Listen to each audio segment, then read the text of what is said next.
Hello 11th class. आज हम मौलिक अधिकार एवं नीति निर्देशक तत्व के एमसीक्यू क्वेश्चंस पर चर्चा करेंगे। ये आपके फर्स्ट चैप्टर का ही एक पार्ट है। पहला क्वेश्चन है, एक ठेकेदार ने अपने मजदूरों को न्यूनतम मजदूरी से भी कम मजदूरी दी। यह कौन से मौलिक अधिकार का उल्लंघन है? समानता का अधिकार, स्वतंत्रता का अधिकार, शोषण के विरुद्ध अधिकार या संवैधानिक उपचारों का अधिकार। तो ये हमारे कौन से मौलिक अधिकार का उल्लंघन है? ये हमारे शोषण के विरुद्ध अधिकार का उल्लंघन है। तो हमारा आंसर क्या होगा? सी। देखिए, हमारे संविधान का एक महत्वपूर्ण मौलिक अधिकार है शोषण के विरुद्ध अधिकार। इसमें कहा गया है कि हर प्रकार के बाल श्रम, बेगारी और बंधुआ मजदूरी को अगर अपनाया जाता है तो ये दंडात्मक अपराध होगा। ठीक है, तो अगर किसी व्यक्ति को बिना मजदूरी के काम कराया जाता है या उसे न्यूनतम मजदूरी से कम मजदूरी दी जाती है, वेतन कम दिया जाता है, तो ये एक प्रकार का बेगार है जो कि किसी भी रूप में दंडनीय है। ठीक है, तो इसलिए इसमें जो आपको सिचुएशन दी गई है कि एक ठेकेदार ने अपने मजदूरों को न्यूनतम मजदूरी से कम मजदूरी दी, यानी जितनी निश्चित मजदूरी थी उससे कम मजदूरी दी, तो ये क्या है? ये बेगार है और ये हमारे मौलिक अधिकार का उल्लंघन है। तो हमारा आंसर होगा सी। निम्न में से कौन सा कथन असत्य है? मोतीलाल नेहरू ने 1928 में ही अधिकारों के घोषणा पत्र की मांग उठाई थी। संविधान स्वयं ये सुनिश्चित करता है कि न केवल अन्य व्यक्ति या निजी संस्था ही नहीं बल्कि स्वयं सरकार भी इन मौलिक अधिकारों का उल्लंघन ना कर सके। मौलिक अधिकारों में परिवर्तन संविधान में संशोधन लाकर ही संभव है। और चौथा है हमारा ऑप्शन कि मौलिक अधिकारों के हनन को रोकने की शक्ति सरकार के पास है। तो इनमें से कौन सा कथन असत्य है? देखिए, हम देखते हैं इसमें हमारा पहला कथन बिल्कुल सही है। 1928 में मोतीलाल नेहरू जी ने जब उन्होंने अपने देश का एक वैकल्पिक संविधान रखा था, तो उसी समय उन्होंने अधिकारों के एक घोषणा पत्र की मांग भी उठाई थी। उन्होंने बहुत सारे अधिकार दिए थे और कहा था कि ये अधिकार हमारे नागरिकों को मिलने चाहिए। तो ये कथन सत्य है। दूसरा है कि हमारा संविधान ही ये सुनिश्चित करता है कि किस एक व्यक्ति के अधिकारों को ना तो दूसरा कोई व्यक्ति, ना कोई निजी संस्था और ना ही सरकार इन मौलिक अधिकारों का उल्लंघन कर सके। इसके लिए हमारे संविधान में संवैधानिक उपचारों के अधिकार की व्यवस्था की गई है कि अगर कोई भी व्यक्ति के मौलिक अधिकारों को छीनता है तो हम सर्वोच्च न्यायालय या उच्च न्यायालय का दरवाजा खटखटा सकते हैं। तो ये भी सही है। तीसरा, मौलिक अधिकारों में किसी भी प्रकार का परिवर्तन साधारण बहुमत से संसद नहीं कर सकती, बल्कि उसके लिए एक पूरी प्रोसेस होती है और यह केवल संविधान में संशोधन यानी बदलाव लाकर ही संभव है और इसकी एक बड़ी लंबी एक विशेष प्रक्रिया होती है। ठीक है, तो ये कथन भी सही है हमारा। तो हमारा कौन सा कथन गलत है कि मौलिक अधिकारों के हनन को रोकने की शक्ति सरकार के पास होती है? ये बिल्कुल गलत है, क्योंकि मौलिक अधिकारों के हनन को रोकने की शक्ति सरकार के पास नहीं बल्कि सर्वोच्च न्यायालय और उच्च न्यायालय के पास है। और व्यक्ति को उसके मौलिक अधिकार वापस दिलाने के लिए ये खास प्रकार के रिट्स जारी करते हैं। ठीक है, तो हमारा ऑप्शन क्या होगा? डी। क्वेश्चन नंबर 3, समानता के अधिकार के संदर्भ में कौन सा कथन सत्य है यानी सही है? इसका वर्णन संविधान के अनुच्छेद 14 से 18 में है। यह कानून के समक्ष समानता व संरक्षण प्रदान करता है। यह रोजगार के अवसर की समानता प्रदान करता है। यह छुआछूत और अस्पृश्यता की समाप्ति करता है। तो पहले हम पहला कथन देखते हैं कि इसका वर्णन संविधान के अनुच्छेद 14 से 18 में किया गया है। बिल्कुल सही है। हमारे संविधान के भाग 3 में मौलिक अधिकारों का वर्णन है और उसमें भी अनुच्छेद 14 से 18 तक हमें समानता के अधिकार दिए गए हैं। समानता के अधिकार के अंतर्गत ही कहा गया है कि कानून के समक्ष सभी समान होंगे और कानून सभी का समान रूप से संरक्षण करेगा। यानी कानून की नज़र में सभी एक बराबर हैं, चाहे कोई उच्च पद पर बैठा हो या निम्न पद पर हो, चाहे कोई किसी भी धर्म का हो, जाति का हो, वर्ग का हो या लिंग का हो, सभी को एक समान संरक्षण कानून देगा। अगर किसी ने दो व्यक्तियों ने एक उच्च पद पर बैठा एक निम्न पद पर और समान अपराध किया है तो उनको समान दंड दिया जाएगा, कोई भेदभाव नहीं होगा। तो ये कथन बिल्कुल सही है। समानता के अधिकार ही कहता है कि रोजगार के अवसर की समानता प्रदान करता है। ये भी सही है। समान योग्यता रखने वाले व्यक्तियों को अगर किसी पद के लिए एक जैसी योग्यता व्यक्ति रखते हैं, तो चाहे वो किसी भी धर्म के हों, जाति के हों, लिंग के हों, किसी किसी भी प्रकार के भेदभाव के बिना उन सबको उस पद को प्राप्त करने का बराबर का अवसर दिया जाएगा। तो रोजगार के अवसर की समानता भी हमें हमारा समानता का अधिकार प्रदान करता है। चौथा है कि ये छुआछूत और अस्पृश्यता की समाप्ति करता है। ये भी बिल्कुल सही है। अस्पृश्यता या छुआछूत जो कि हमारे प्राचीन समय से ही, हमारे प्राचीन भारत की एक बहुत ही गंदी कुप्रथा थी, ठीक है, असभ्य प्रथा थी ये। तो इसको समाप्ति की घोषणा हमारे संविधान के द्वारा कर दी गई, और इसका किसी भी रूप में प्रयोग जो है वो दंडनीय अपराध होगा। तो हम देखते हैं कि हमारे चारों ऑप्शन सही हैं, चारों कथन सही हैं। तो हमारा सही ऑप्शन क्या होगा? 1 2 3 4, यानी ऑप्शन डी। अगला क्वेश्चन है कि मौलिक अधिकारों का वर्णन संविधान के कौन से भाग में किया गया है? भाग 2, 3, 4 या 5? तो एक उसमें किया गया है भाग 3 में। Answer B. इनमें से कौन सा मौलिक अधिकार नहीं है? समानता का अधिकार, शिक्षा का अधिकार, संपत्ति का अधिकार, या कहीं भी आने जाने की स्वतंत्रता? ये भी हमारा एक मौलिक अधिकार है। कहीं आने जाने की स्वतंत्रता भी हमारे स्वतंत्रता के मौलिक अधिकार के अंतर्गत एक अधिकार है। शिक्षा का अधिकार भी हमारा मौलिक अधिकार है, लेकिन संपत्ति का अधिकार हमारा अब एक मौलिक अधिकार नहीं रहा है। 44वें संविधान संशोधन 44th अमेंडमेंट, ठीक है, तो 44वें संविधान संशोधन 44th अमेंडमेंट के द्वारा 1978 में जो हुआ था, संपत्ति के अधिकार को मौलिक अधिकारों से हटा दिया गया और अब यह सिर्फ एक कानूनी अधिकार बन गया है। तो इनमें से कौन सा मौलिक अधिकार नहीं है? संपत्ति का अधिकार, ऑप्शन सी। धार्मिक स्वतंत्रता का अधिकार हमें क्या अधिकार देता है? किसी भी धर्म को मानने और उसका अनुपालन करने की स्वतंत्रता, रोजगार में अवसर की समानता, बाल श्रम पर रोक, या छुआछूत की समाप्ति? तो देखिए, धार्मिक स्वतंत्रता का अधिकार पूरी तरीके से धर्म को व्यक्ति का निजी मामला मानता है और उसमें राज्य हस्तक्षेप नहीं करता। तो हमारा सही ऑप्शन होगा किसी भी धर्म को मानने और उसका अनुपालन करने की स्वतंत्रता। तो हमारा ऑप्शन क्या है? Option A. शोषण के विरुद्ध अधिकार में क्या शामिल है? बेगार तथा बंधुआ मजदूरी पर रोक, बच्चों को फैक्ट्रियों तथा खानों में नियुक्त करने पर रोक, छुआछूत की समाप्ति, अल्पसंख्यकों के अधिकारों की सुरक्षा। तो हम देखते हैं शोषण के विरुद्ध अधिकार हमारा एक बहुत ही महत्वपूर्ण अधिकार है, और इसके अंतर्गत किसी भी तरह के बाल श्रम, बेगार तथा बंधुआ मजदूरी पर रोक लगा दी गई है। साथ ही ये कहा गया है कि 14 साल से कम बच्चों को किसी भी प्रकार की फैक्ट्री तथा खानों या जहाँ माइंस होती हैं उनमें नियुक्त नहीं किया जाएगा, उसमें अपॉइंट नहीं किया जाएगा। तो हमारा ऑप्शन क्या सही हो? हमारे छुआछूत की समाप्ति हमारा एक अलग से मौलिक अधिकार है, ये शोषण के विरुद्ध अधिकार में नहीं आता। इसी तरीके से अल्पसंख्यकों के अधिकारों की सुरक्षा भी हमारा एक अलग से अधिकार है, ये शोषण के विरुद्ध अधिकार में नहीं आता। तो शोषण के विरुद्ध अधिकार में हमारे ये 2 स्टेटमेंट्स आती हैं, एक तो बेगार तथा बंधुआ मजदूरी पर रोक, और दूसरा बच्चों की फैक्ट्रियों तथा खानों में नियुक्त करने पर रोक। तो हमारा सही ऑप्शन क्या होगा इसमें से? 1 और 2, यानी ऑप्शन ए। क्वेश्चन नंबर 8, निम्न में से भारतीय संविधान की विशेषता क्या नहीं है?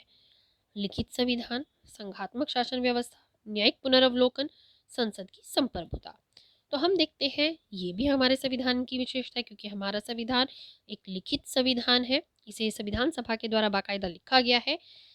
संघात्मक शासन व्यवस्था, ये भी हमारे संविधान की विशेषता है, जिसके द्वारा शक्तियों का बंटवारा केंद्र और राज्य सरकारों के बीच कर दिया गया है। न्यायिक पुनर्वलोकन भी हमारे संविधान की एक महत्वपूर्ण विशेषता है, जिसके द्वारा सर्वोच्च न्यायालय को पूरा अधिकार है कि वो न्याय की फिर से जांच कर सके, यानी विधायिका द्वारा बनाए गए कानून या कार्यपालिका द्वारा बनाई गई नीति या नियम संविधान के अगेंस्ट ना हो, संविधान के खिलाफ ना हो, ये देखने का काम कौन करता है? सर्वोच्च न्यायालय।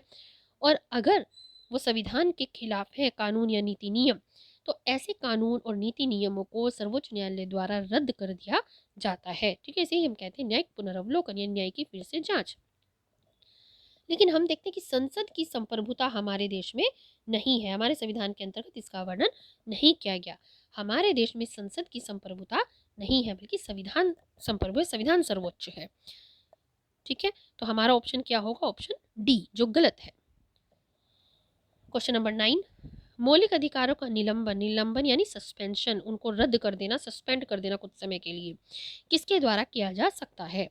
संसद के द्वारा, सुप्रीम कोर्ट के द्वारा, जब देश में आपातकाल लगा हुआ हो, या फिर कभी नहीं। तो हम देखते हैं कि मौलिक अधिकारों को केवल एक ही स्थिति में सस्पेंड किया जा सकता है, निलंबित किया जा सकता है, और वो स्थिति है जब देश में आपातकाल यानी इमरजेंसी लगी हुई हो। जिसका अर्थ है कि यानी अगर देश पर किसी दूसरे देश ने हमला कर दिया हो, या देश में सशस्त्र विद्रोह चल रहा हो, गृह युद्ध की स्थिति आ गई हो जहाँ पे हथियारों का यूज किया जा रहा हो, या किसी राज्य की संविधान ढंग से काम ना कर पा रहा हो, तो ऐसी स्थिति में जब देश में इमरजेंसी लगी हुई हो, तो उस सिचुएशन में ही केवल मौलिक अधिकारों को निलंबित किया जा सकता है। तो आंसर सी।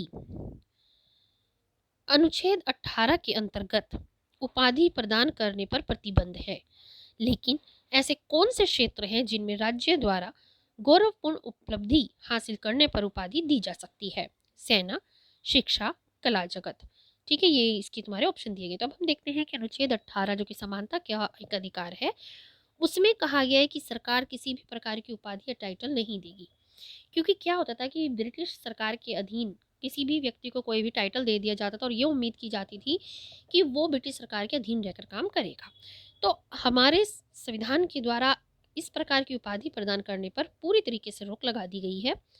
लेकिन दो ऐसे क्षेत्र हैं जहां पर आज भी सरकार गौरवपूर्ण उपलब्धि यानी एक अच्छा काम अगर किया है तो उसके आधार पर उपलब्धि दी जा सकती है, उपाधि दी जा सकती है। ये क्षेत्र है सेना और शिक्षा।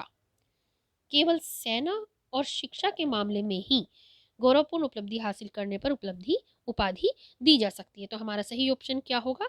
1 और 2, यानी ऑप्शन सी। 11वां क्वेश्चन है, अनुच्छेद 21 में दी गई जीवन और व्यक्तिगत स्वतंत्रता से व्यक्ति को वंचित किया जा सकता है। वंचित यानी उसे ये छीनी जा सकती है। संसद के द्वारा, न्यायालय के द्वारा, विधि द्वारा स्थापित प्रक्रिया के अनुसार, या सरकार के द्वारा। तो देखिए, अनुच्छेद 21 में दी गई जो जीवन और व्यक्तिगत स्वतंत्रता का अधिकार है, वो हमारा बहुत ही महत्वपूर्ण अधिकार है, यानी एक व्यक्ति को जीने का अधिकार है, जीवन जीने का अधिकार है। इस अनुच्छेद को हम जब देश में आपातकाल लगा हुआ हो उस समय भी सस्पेंड नहीं किया जा सकता। ठीक है, जब देश में आपातकाल लगा हुआ तो हमने भी पढ़ा था कि उस समय मौलिक अधिकारों को सस्पेंड किया जा सकता है, लेकिन ये मौलिक अधिकार है जिसे कभी भी सस्पेंड नहीं किया जा सकता। जीवन और व्यक्तिगत स्वतंत्रता के अधिकार को किसी भी हालत में सस्पेंड नहीं किया जा सकता। लेकिन अगर विधि यानी कानून ऐसा बना दिया जाए, मतलब कानून कहे, कानून द्वारा स्थापित प्रक्रिया हो, तो उसके अनुसार ही केवल इससे व्यक्ति को वंचित किया जा सकता है। यानी बहुत ही ऐसी सिचुएशन आ गई है कि वो चीज़ हमें लागू करनी ही पड़ेगी, तभी ऐसा हो सकता है। ठीक है, तो विधि द्वारा स्थापित प्रक्रिया के अनुसार ही केवल अनुच्छेद 21 में दी हुई जीवन और व्यक्तिगत स्वतंत्रता से व्यक्ति को वंचित किया जा सकता है, और किसी भी हालत में नहीं। तो हमारा ऑप्शन क्या होगा? सी, विधि द्वारा स्थापित प्रक्रिया के अनुसार।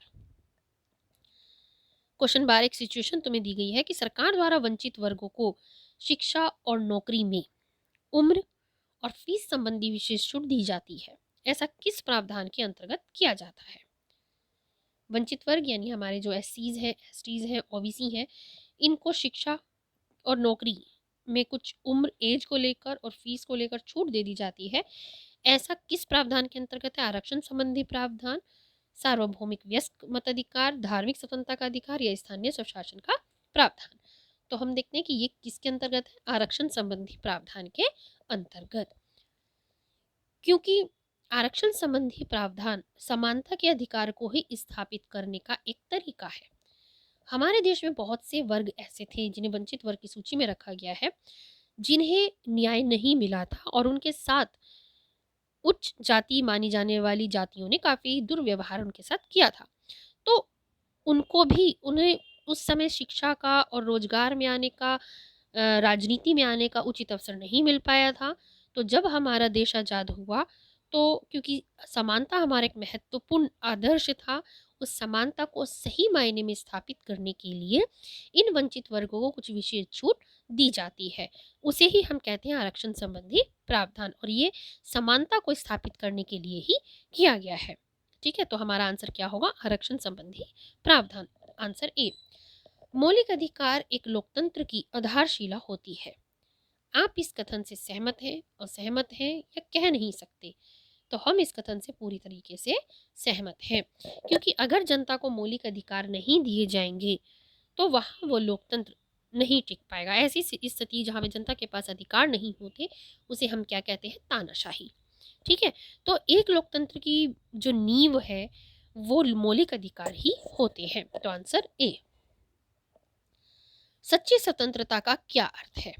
व्यक्ति पर कोई रोक टोक ना होना, किसी प्रकार के कानूनों का ना होना, व्यक्ति जैसा चाहे वैसा करे, या फिर किसी अन्य की स्वतंत्रता को हानि पहुंचाए, अपनी अपनी स्वतंत्रता का आनंद उठाना।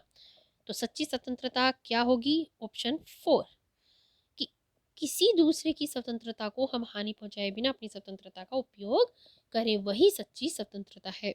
अगर व्यक्ति पर कोई रोक टोक नहीं होगी, उसे अपनी मनमर्जी करने दी जाएगी, तो पूरे समाज में अव्यवस्था फैल जाएगी, अराजकता फैल जाएगी, लॉ एंड ऑर्डर नहीं रहेगा, और तब किसी की भी स्वतंत्रता बची नहीं रहेगी। तो सब सच्ची स्वतंत्रता क्या है? कि हम अपनी फ्रीडम का तो यूज़ करें, लेकिन साथ ही दूसरे की फ्रीडम को नुकसान ना पहुंचाएं। ठीक है, तो हमारा ऑप्शन क्या होगा? डी, केवल 4। क्वेश्चन नंबर 15, जीवन और व्यक्तिगत स्वतंत्रता के अधिकार में क्या शामिल है? जीवन और व्यक्तिगत स्वतंत्रता का अधिकार जो अनुच्छेद 21 में दिया गया है, ठीक है, उसमें क्या क्या चीज़ें आ जाती हैं? क्योंकि हमारे संविधान की व्याख्या करने का अधिकार सर्वोच्च न्यायालय को दिया गया है, इसलिए समय समय पर सर्वोच्च न्यायालय ने सभी संविधान के बहुत सारे अनुच्छेदों की व्याख्या की और उसके अंदर की जो अंतर्गत जो अंदरूनी चीज़ें छिपी हुई हैं उसको बताया है। ठीक है, तो जीवन और व्यक्तिगत स्वतंत्रता के अधिकार में क्या शामिल है? एक, व्यक्ति का आश्रय और आजीविका का अधिकार, यानी उसको आश्रय लेने का, सिर पर छत हो, और आजीविका यानी रोजगार करने का अधिकार हो। गिरफ्तार व्यक्तियों को गिरफ्तारी का कारण बताना जरूरी है। 24 घंटे के अंदर निकटतम मजिस्ट्रेट के सामने पेश करना जरूरी है। गिरफ्तार व्यक्ति को अपने विरुद्ध गवाही देने के लिए मजबूर नहीं किया जा सकता। तो हम देखते हैं कि यहाँ पर हमारे चारों ही ऑप्शन ये सही है। तो कौन सा ऑप्शन आएगा? केवल एक सही नहीं, 1 2 3 सही नहीं, क्योंकि हमारा चौथा ऑप्शन भी बिल्कुल सही है। 1 और 3 सही नहीं, तो हमारा सही ऑप्शन क्या होगा? 1 2 3 4 सही है। ठीक है, अगर किसी व्यक्ति को गिरफ्तार किया जाता है तो सबसे पहले जरूरी है कि उसे गिरफ्तारी का कारण बताया जाए। पुलिस को अपने साथ अरेस्ट वारंट लाना जरूरी है। साथ ही जब उसे गिरफ्तार कर लिया जाता है तो जरूरी होता है कि 24 घंटे के अंदर अंदर उसे किसी मजिस्ट्रेट यानी जज के सामने प्रस्तुत किया जाए, ताकि वो अपनी बात रख सके। और अगर उसे बिना कारण बताए हुए या बिना किसी वैलिड रीजन के गिरफ्तार किया गया है, तो ऐसी स्थिति में सुप्रीम कोर्ट मौलिक अधिकारों के संरक्षण हेतु रिट जारी करके उसे छोड़वा देती है। ठीक है, साथ ही गिरफ्तार व्यक्ति को गवाही देने के लिए हम मजबूर नहीं कर सकते। इसके अलावा इसमें यह भी शामिल है कि एक व्यक्ति को एक अपराध के लिए एक बार ही सजा दी जाएगी, उससे ज़्यादा बार सजा नहीं दी जा सकती। ठीक है, तो गिरफ्तार व्यक्तियों के भी अपने मौलिक अधिकार हैं। तो हमारा ऑप्शन क्या होगा? 1 2 3 4 सही, हमारे चारों ही स्टेटमेंट सही है, ऑप्शन डी। अगला क्वेश्चन आता है, निवारक नजरबंदी क्या है? अपराध करने पर गिरफ्तार करना, अपराध करने से पहले ही गिरफ्तार कर लेना, गिरफ्तार व्यक्ति को 3 महीने तक जेल भेजा जा सकता है। तो कौन सा ऑप्शन सही है? केवल एक, 1 2 3, 1 और 3 या 2 और 3। तो हम यहाँ क्या देखते हैं? निवारक नजरबंदी का अर्थ होता है बच्चों कि व्यक्ति को अपराध करने से पहले ही अपराध करने से रोकने के लिए गिरफ्तार किया जाता है। यानी निवारक नजरबंदी में व्यक्ति को अपराध करने से पहले ही गिरफ्तार कर लिया जाता है। अगर किसी व्यक्ति पर सरकार को ये संदेह है कि अगर हमने उसे खुला छोड़ दिया तो वो देश में कुछ गलत काम कर सकता है, अपराध कर सकता है, देश के लिए घातक कार्य कर सकता है, तो उसको पहले ही गिरफ्तार कर लिया जाता है ताकि वो उस अपराध को अंजाम ही ना दे सके। ठीक है, तो इसी को हम कहते हैं निवारक नजरबंदी। इसके अंतर्गत व्यक्ति को 3 महीने तक बिना मजिस्ट्रेट के सामने पेश किए हुए 3 महीने तक जेल में बंद किया जा सकता है। उससे कार्यवाही की जा सकती है, पूछताछ की जा सकती है, लेकिन 3 महीने के बाद उसे एक सलाहकारी संस्था के सामने प्रस्तुत करना ज़रूरी हो जाता है। ठीक है, तो इसे हम कहते हैं निवारक नज़रबंदी, यानी अपराध करने से पहले गिरफ्तार करना और 3 महीने तक उसे जेल में रखा जा सकता है। तो हमारा ऑप्शन कौन सा सही होगा? ऑप्शन 2 और 3 सही है, यानी ऑप्शन डी। अगला क्वेश्चन आता है हमारा कि मौलिक अधिकार नकारात्मक है, यानी नेगेटिव है। विशेषकर स्वतंत्रता का प्रत्येक अधिकार सरकार पर कुछ प्रतिबंध लगाता है। तो ये सही है, गलत है, या कह नहीं सकते? तो हम देखते हैं कि ये कथन बिल्कुल सही है। मौलिक अधिकार नकारात्मक है, यानी नेगेटिव है, और ये सरकार पर कुछ प्रतिबंध लगाते हैं, उसे कुछ करने से रोकते हैं। ठीक है, हर मौलिक अधिकार सरकार पर कुछ ना कुछ, खासकर स्वतंत्रता के जो अधिकार हैं, भाषण देने का अधिकार, अभिव्यक्ति का अधिकार हो गया हमारा, या इधर उधर घूमने जाने का अधिकार है, ये सरकार पर कुछ प्रतिबंध लगाते हैं। तो ये कथन बिल्कुल सही है, ऑप्शन ए। क्वेश्चन 18, भाषण और अभिव्यक्ति की स्वतंत्रता पर किस आधार पर प्रतिबंध नहीं लगाया जा सकता? मैंने अभी आपको बताया कि मौलिक अधिकार नकारात्मक है, ये कुछ प्रतिबंध लगाते हैं, कुछ सरकार पर, कुछ व्यक्ति पर भी। ठीक है, व्यक्ति को आज़ादी दी गई है, लेकिन ये आज़ादी निर्बाध नहीं है। निर्बाध यानी बिना रोक टोक के नहीं है। ऐसा नहीं है कि व्यक्ति कुछ भी करने के लिए पूरी तरीके से आज़ाद है, उस पर कहीं कुछ रोक लगाई गई है। ठीक है, तो ऐसे ही भाषण और अभिव्यक्ति की स्वतंत्रता हमारा एक मौलिक अधिकार है, उस पर किस आधार पर हम प्रतिबंध यानी रोक लगा सकते हैं? कानून व्यवस्था के आधार पर कि लॉ एंड ऑर्डर को मेंटेन करने के लिए जरूरी हो, शांति बनाए रखने के लिए, नैतिकता के लिए, या व्यक्तिगत आधार पर? तो हमारा आंसर होगा उत्तर डी, व्यक्तिगत आधार पर। व्यक्तिगत आधार होगा जैसे जाति को लेकर, धर्म को लेकर, लिंग को लेकर, या स्थान विशेष को लेकर, क्षेत्र विशेष को लेकर हम किसी भी व्यक्ति पर कोई रोक टोक नहीं लगा सकते, क्योंकि हमारे देश में क्या है, समानता है, किसी के साथ कोई भेदभाव नहीं किया जा सकता। लेकिन लॉ और ऑर्डर को बनाए रखने के लिए, मान लो किसी देश में आपातकाल किसी राज्य में आपातकाल लगा है, वहाँ पर दंगे भड़क रहे हैं, तो ऐसी स्थिति में हम व्यक्ति को भड़काऊ भाषण देने से रोका जा सकता है, मतलब व्यक्ति को भाषण देने से हम रोक सकते हैं। तो कानून और व्यवस्था को बनाए रखने के लिए, शांति को बनाए रखने के लिए और नैतिकता का पालन करने के लिए भाषण और अभिव्यक्ति की स्वतंत्रता पर प्रतिबंध लगाए जा सकते हैं, लेकिन व्यक्तिगत आधार पर स्वतंत्रता पर प्रतिबंध नहीं लगाए जा सकते। तो आंसर डी। क्वेश्चन नंबर 19, धार्मिक स्वतंत्रता का अधिकार असीमित नहीं है। व्यक्ति को कोई भी धर्म मानने व उसका आचरण करने का अधिकार है। लोक व्यवस्था, नैतिकता और स्वास्थ्य के आधार पर सरकार धार्मिक स्वतंत्रता पर रोक लगा सकती है। सामाजिक बुराइयों को दूर करने के लिए सरकार द्वारा धार्मिक मामलों में हस्तक्षेप किया जा सकता है। अब ये बताओ कि इनमें से कौन से कथन सही है, कौन सा या कौन से? तो हम देखते हैं कि हमारे ये चारों ही ऑप्शन बिल्कुल सही है। धार्मिक स्वतंत्रता का अधिकार असीमित नहीं है, उसे सीमित किया जा सकता है। ठीक है, कानून व्यवस्था को बनाए रखने के लिए व्यक्ति को कोई भी धार्मिक स्वतंत्रता के अंतर्गत व्यक्ति को किसी भी धर्म को मानने का, उसका आचरण करने का पूरा अधिकार है। व्यक्ति को छूट है कि वो आज कौन सा धर्म मान रहा है, चाहे तो वो धर्म परिवर्तन भी कर सकता है, उस पर कोई रोक टोक नहीं लगाई जाएगी। उसकी उपासना का क्या तरीका है, उपासना यानी पूजा करने का क्या तरीका है, वो भाई रोज मंदिर में जाके घी का दिया जलाए या ना जलाए, या घर में बैठकर पूजा करे या ना भी करे, ये उसकी अपनी धार्मिक आस्था है। ठीक है, तो इस पर कोई रोक टोक नहीं लगाया जाता, उसे कुछ विशेष तरीके से उपासना करने के लिए मजबूर नहीं किया जा सकता। इसके अलावा लोक व्यवस्था यानी कानून व्यवस्था, नैतिकता और व्यक्ति के स्वास्थ्य को ध्यान में रखते हुए सरकार धार्मिक स्वतंत्रता पर रोक लगा सकती है कुछ मामलों में। इसी तरीके से अगर किसी धर्म में कोई सामाजिक बुराई है तो उसे दूर करने के लिए भी सरकार धार्मिक मामलों में हस्तक्षेप कर सकती है। जैसे सती प्रथा एक कुप्रथा थी, तो उसको दूर कानून के द्वारा कर दिया गया। तो अगर कोई सामाजिक बुराई है तो उसको दूर करने के लिए सरकार धार्मिक मामले में हस्तक्षेप कर सकती है। तो हमारे चारों ही स्टेटमेंट सही हैं, तो आंसर होगा डी की सभी सही है। क्वेश्चन नंबर 20, विविधता का संरक्षण किस अधिकार में है? सांस्कृतिक एवं शैक्षिक अधिकार, समानता का अधिकार, स्वतंत्रता का अधिकार, या शिक्षा का अधिकार?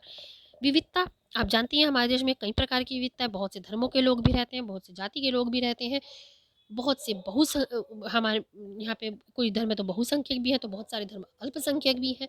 तो कौन सा वो मौलिक अधिकार है जो इस विविधता को भी संरक्षण देता है, प्रोटेक्शन देता है? तो वो कौन सा मौलिक अधिकार है? हमारा सांस्कृतिक एवं शैक्षिक अधिकार, जो कि अल्पसंख्यकों को ये अधिकार देता है कि वो अपनी संस्कृति को बचाए रखने के लिए उसको विशेष रूप से प्रचार कर सकते हैं, उसके लिए अलग से शैक्षणिक संस्थान खोल सकते हैं और इस तरीके से वो अपनी संस्कृति को, अल्पसंख्यक जो है अपनी संस्कृति को बचा सकते हैं। ठीक है, तो इसी को हम कहते हैं विविधता का संरक्षण। यही कारण है कि हमारे देश में विविधता पाई जाती है, क्योंकि उनको प्रोटेक्शन दिया गया है। तो ये किस अधिकार में दिया गया? सांस्कृतिक एवं शैक्षिक अधिकार में। Question number 21, B R Ambedkar ने संविधान का हृदय और आत्मा किसे कहा था? समानता के अधिकार को, स्वतंत्रता के अधिकार को, शोषण के विरुद्ध अधिकार को, या संवैधानिक उपचारों के अधिकार को? तो देखिए, बी आर अम्बेडकर ने संविधान का हृदय और आत्मा संवैधानिक उपचारों के अधिकार को कहा था। ये हमारा एक महत्वपूर्ण अधिकार है और अगर ये अधिकार ना होता तो हमारे बाकी के मौलिक अधिकारों का संरक्षण भी पॉसिबल नहीं था, क्योंकि संवैधानिक उपचारों का अधिकार ही सुप्रीम कोर्ट और हाई कोर्ट को ये इजाज़त देता है कि अगर किसी व्यक्ति के मौलिक अधिकारों का हनन होता है तो वो उस सिचुएशन में 5 रिट जारी कर सकते हैं सिचुएशन के अकॉर्डिंग, और व्यक्ति को उसके मौलिक अधिकार वापस दिला सकते हैं। तो संवैधानिक उपचारों के अधिकार को बी आर अम्बेडकर ने संविधान का हृदय और आत्मा कहा था। तो आंसर डी। अब यहाँ एक सिचुएशन दी गई है कि पुलिस के द्वारा एक व्यक्ति को बिना कारण बताए गिरफ्तार कर लिया गया। सुप्रीम कोर्ट किस रिट के अंतर्गत? मैंने भी आपको बताया ना कि मौलिक अधिकारों की रक्षा के लिए सुप्रीम कोर्ट और हाई कोर्ट 5 रिट जारी करती हैं, तो उनमें से ये है। तो अगर किसी व्यक्ति को बिना कारण बताए गिरफ्तार कर लिया जाता है तो सुप्रीम कोर्ट किस रिट के अंतर्गत उसे छोड़ने का आदेश दे सकती है? तो वो कौन सा आदेश है? परमादेश यानी मैंडामस, उत्प्रेक्षण, निषेध आदेश या बंदी प्रत्यक्षीकरण? तो ये हमारा कौन सा है? बंदी प्रत्यक्षीकरण, यानी आंसर डी। अगर किसी व्यक्ति को बिना कारण बताए गिरफ्तार कर लिया जाता है तो सुप्रीम कोर्ट बंदी प्रत्यक्षीकरण की रिट जारी करती है, जिसका अर्थ है कि गिरफ्तार किए गए व्यक्ति को सुप्रीम कोर्ट कहती है कि हमारे सामने प्रस्तुत किया जाए, उसके रीजंस देखती है, पूछती है क्या हुआ, और अगर वो देखती है कि इनवैलिड तरीके से उसे गिरफ्तार किया गया, बिना कारण के गिरफ्तार किया गया, तो उसे छोड़ने का आदेश दे सकती है। ठीक है, तो बंदी प्रत्यक्षीकरण। 23वां क्वेश्चन, अगर कोई सार्वजनिक पदाधिकारी अपने कानूनी और संवैधानिक दायित्वों का पालन नहीं करता तो सुप्रीम कोर्ट द्वारा कौन सा रिट जारी किया जा सकता है? परमादेश, उत्प्रेक्षण, निषेधादेश या बंदी प्रत्यक्षीकरण? ठीक है, तो क्या क्या है कि सार्वजनिक पदाधिकारी यानी सरकारी कर्मचारी जो होते हैं, अगर वो अपने संवैधानिक दायित्वों का पालन नहीं करते हैं तो सुप्रीम कोर्ट कौन सा रिट जारी करेगी? परम आदेश। परम आदेश का मीनिंग होता है हम आदेश देते हैं। तो ऐसी सिचुएशन में सुप्रीम कोर्ट आदेश जारी करती है कि भाई तुम अपने कानूनों का, अपने कानूनी और संवैधानिक जो दायित्व तुम्हें दी गई, जिम्मेदारी दी गई है, उनका पालन करो। तो हमारा आंसर क्या होगा कि अगर कोई सार्वजनिक पदाधिकारी अपने कानूनी और दायित्वों का पालन नहीं करता तो सुप्रीम कोर्ट परम आदेश नामक रिट जारी करती है। क्वेश्चन नंबर 24, जब किसी व्यक्ति को किसी ऐसे पद पर नियुक्त कर दिया जाता है, नियुक्त यानी अपॉइंट कर दिया जाता है जिस पर उसका कोई कानूनी हक नहीं है, तो कौन सा रिट सुप्रीम कोर्ट जारी करती है? परमादेश, उत्प्रेक्षण, निषेधादेश या अधिकार प्रच्छा? तो कौन सा है? अधिकार प्रच्छा। अधिकार प्रच्छा यानी किस अधिकार से? तो ऐसी सिचुएशन में सुप्रीम कोर्ट उससे पूछती है कि भाई किस अधिकार से तुम इस पद पर बैठे हो जब तुम्हारे अंदर इसकी योग्यता है ही नहीं। तो अगर कोई व्यक्ति किसी ऐसे पद पर अपॉइंट हो जाता है जिस पर उसका कानूनी अधिकार नहीं है, वो उसकी योग्य नहीं है, तो अधिकार प्रच्छा नामक रिट जारी किया जाता है। तो आंसर डी। अब आता है कि उत्प्रेक्षण रिट किसके लिए जारी किया जाता है? एक निजी व्यक्ति के खिलाफ, निचली अदालत या सरकारी अधिकारी के खिलाफ, बंदी व्यक्ति के पक्ष में, या कोई नहीं? तो हमारा आंसर क्या होगा? बी, निचली अदालत या सरकारी अधिकारी के खिलाफ उत्प्रेक्षण रिट जारी किया जाता है। ये तब होता है जब ये निचली अदालत या कोई सरकारी अधिकारी बिना अधिकार के ही कोई काम करने लग जाते हैं। तो ऐसी सिचुएशन में न्यायालय ऐसे मामले को अपने पास मंगाती है और उत्प्रेक्षण रिट जारी करती है। ठीक है, तो ये निचली अदालत या सरकारी अधिकारी के खिलाफ जारी किया जाता है। तो आंसर बी। अगला क्वेश्चन है, कौन सा जोड़ा गलत है? राष्ट्रीय अल्पसंख्यक आयोग अल्पसंख्यकों के अधिकारों की रक्षा करता है। राष्ट्रीय महिला आयोग महिलाओं के अधिकारों की रक्षा। राष्ट्रीय अनुसूचित जाति एवं जनजाति आयोग अनुसूचित जाति एवं जनजाति के अधिकारों की रक्षा। या राष्ट्रीय मानव अधिकार आयोग बच्चों के अधिकारों की रक्षा। तो हम देखते हैं कि हमारे ए बी सी तीनों सही हैं। अल्पसंख्यक आयोग अल्पसंख्यक के अधिकारों की रक्षा करता है, महिला आयोग महिलाओं के अधिकारों की रक्षा करता है, और अनुसूचित जाति और जनजाति आयोग अनुसूचित जाति और जनजाति के अधिकारों की रक्षा करता है।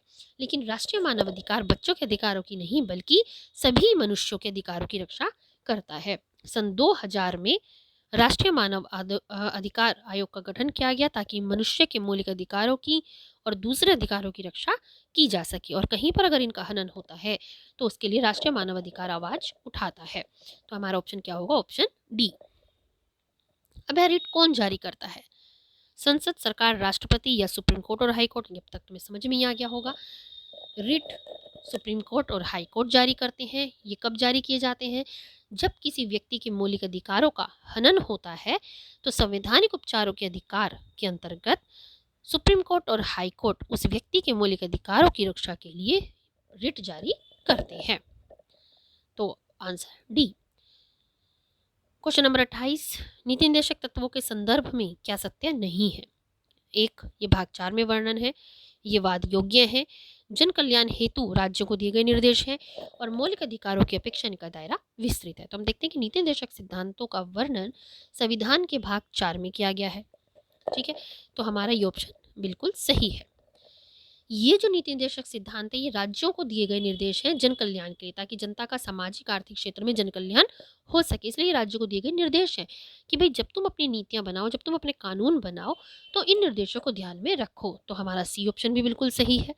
मौलिक अधिकारों साथ ही हम देखते हैं कि जो नीति निर्देशक तत्व हैं उनका दायरा केवल एक देश तक सीमित नहीं है बल्कि अंतर्राष्ट्रीय दायरा है, विस्तृत दायरा है मौलिक अधिकारों की अपेक्षा।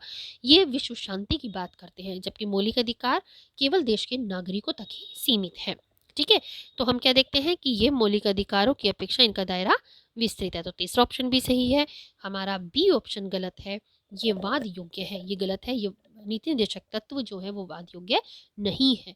वाद योग्य का मीनिंग होता है कि जिनको हम सर्वोच्च न्यायालय में जिनके लिए हम सर्वोच्च न्यायालय में या हाई कोर्ट में जा सकते हैं और उन्हें प्राप्त कर सकते हैं। जैसे कि मौलिक अधिकार, कि अगर हमें हमारे मौलिक अधिकार नहीं मिल रहे तो हम सुप्रीम कोर्ट और हाई कोर्ट में जा सकते हैं। तो ये क्या है? वाद योग्य। लेकिन नीति निर्देशक तत्वों को प्राप्त करने के लिए हम सुप्रीम कोर्ट या हाई कोर्ट का सहारा नहीं ले सकते। ठीक है, उसके लिए हम सुप्रीम कोर्ट और हाई कोर्ट में नहीं जा सकते, क्योंकि ये राज्यों को दिए गए निर्देश हैं। उन्होंने कहा गया है कि भाई जब भी तुम्हारे पास संसाधन हो तुम इन निर्देशों का पालन करना। तो ये वाद योग्य नहीं है, यानी वाद योग्य नहीं है, यानी हम इसके लिए सुप्रीम कोर्ट में नहीं जा सकते। तो आंसर बी। क्वेश्चन नंबर 29, किस संशोधन के द्वारा संपत्ति के अधिकार को मौलिक अधिकारों की सूची से हटा दिया गया? तो ये कौन सा संशोधन था? 44वां संविधान संशोधन। 44वां संविधान संशोधन 1978 में हुआ था ये संशोधन, और इसके द्वारा संपत्ति के अधिकार को मौलिक अधिकारों से हटाकर सिर्फ एक कानूनी अधिकार बना दिया गया था। तो आंसर बी। अब आता है कि ज्योतिबा फुले कौन थे? महाराष्ट्र के मुख्यमंत्री, महाराष्ट्र के राज्यपाल, महाराष्ट्र के क्रांतिकारी समाज सुधारक या महाराष्ट्र के न्यायाधीश? तो ज्योतिराव फुले महाराष्ट्र के क्रांतिकारी समाज सुधारक थे। तो हमारा आंसर क्या होगा? Answer C. ठीक है।